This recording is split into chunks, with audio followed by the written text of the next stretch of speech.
네, 뉴스에 모두 담지 못한 이야기 새롭게 더하고 깊이 있게 더 나눠보는 뉴스 더하기 순서입니다.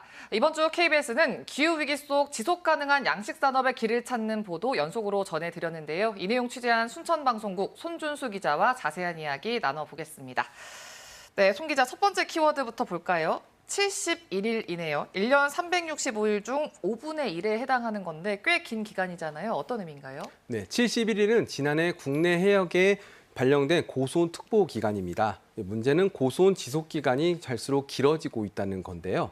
자료를 보시면 2017년에는 32일 동안 내려진 특보가 지난해에는 71일로 2배 넘게 늘었습니다.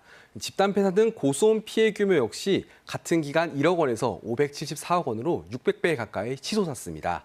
양식어가들이 지구온난화의 직격탄을 맞고 있다고 해도 과언이 아닙니다. 네, 그럼 올해는 어떤가요? 올해도 사정이 좀 심각한가요? 네, 그렇습니다. 올해 고수온 특보는 지난해보다 보름이나 빨라졌습니다. 그만큼 올해도 고수온 기간이 길어질 가능성이 높습니다. 더 우려스러운 건 바닷물 수온 상승의 속도가 앞으로 더욱 지속될 것으로 보이는데요. 우리나라의 경우 1980년 16.5도였던 바다 평균 수온이 2020년 17.6도로 1.1도 상승했습니다. 40년 만에 수온 1도가 오른 게 큰일이냐 이렇게 얘기하시는 분도 있겠지만 네. 해양 생태계의 균형이 깨졌다는 점에서 그 심각성이 크다고 할 수 있습니다. 또 세계 평균과 비교해 우리나라 바닷물 온도 상승 속도는 2배 이상 빠르다는 것을 보면은 더 우려스러운 점이라고 할 수 있습니다. 네, 이야기하신 것처럼 이런 상황이 더 지속될 거란 우려가 어민들을 더 불안하게 할 것 같습니다. 취재하면서 또 어민들 만나보셨죠? 어떤 이야기 하시던가요? 네, 최근 양식업은 자연재해가 매년 반복되고 있습니다. 고수온뿐만 아니라 겨울이나 이른 봄에 나타나는 저수온 피해도 상당히 큰 상황인데요. 이 취재 과정에서 한 어민은 3년 동안 고수온, 저수온 피해를 4번이나 겪었다고 했습니다. 이런 상황은 양식어가 평균 부채에서도 확인됩니다. 5년 만에 양식어가 평균 부채가 12% 가까이 증가했습니다. 같은 기간 축산농가의 평균 부채는 23%나 감소했는데요. 양식업의 경영 악화가 더 두드러진다는 것을 확인할 수 있습니다. 네, 이게 어떻게 보면 자연재해로 인한 피해잖아요. 정부나 지자체의 대응은 어떻습니까? 네, 지난주부터 여수 양식장을 중심으로 치어 긴급 방류가 진행되고 있습니다. 양식장 밀집도를 낮춰서 고수온 피해를 최소화하기 위한 건데요.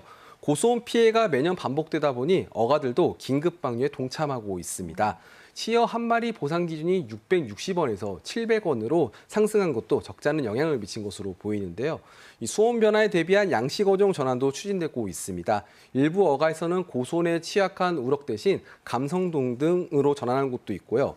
또 정부 차원에서도 수온 변화에 강한 어종으로 품종 개량을 추진하고 있지만 상용화까지는 아직 시간이 걸릴 것으로 보입니다.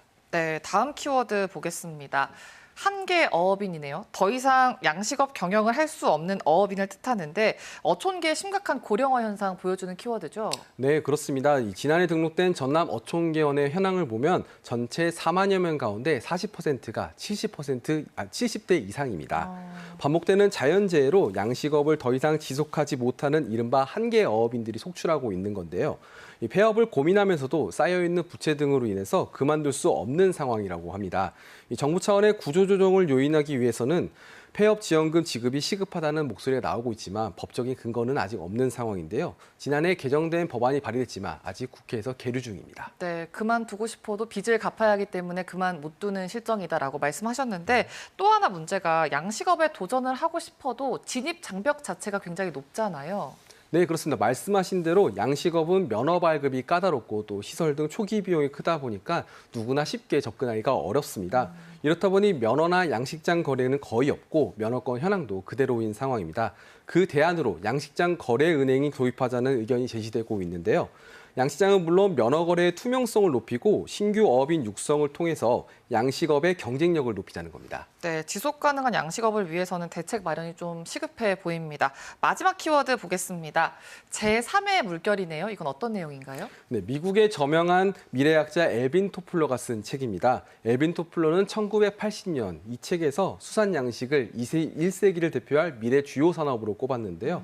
우리나라 양식 생산량은 지난해 기준 224만여 톤으로 급증했고 전체 수산물 생산량의 62%를 차지하고 있습니다. 그만큼 기후변화에 어려움을 겪고 있지만 양식업의 경쟁력을 확보하는 게 중요한데요. 이 품종 개량 등 연구개발을 더욱 활성화하고 양식업의 진출입을 원활히 할 수 있도록 예산과 제도적 뒷받침이 하루빨리 이루어져야 될 것으로 보입니다. 네, 어민들이 정성껏 키운 물고기를 죽이거나 혹은 바다로 다시 돌려보내지 않도록 촘촘한 대책 필요해 보입니다. 오늘 이야기 여기까지 듣겠습니다. 고맙습니다.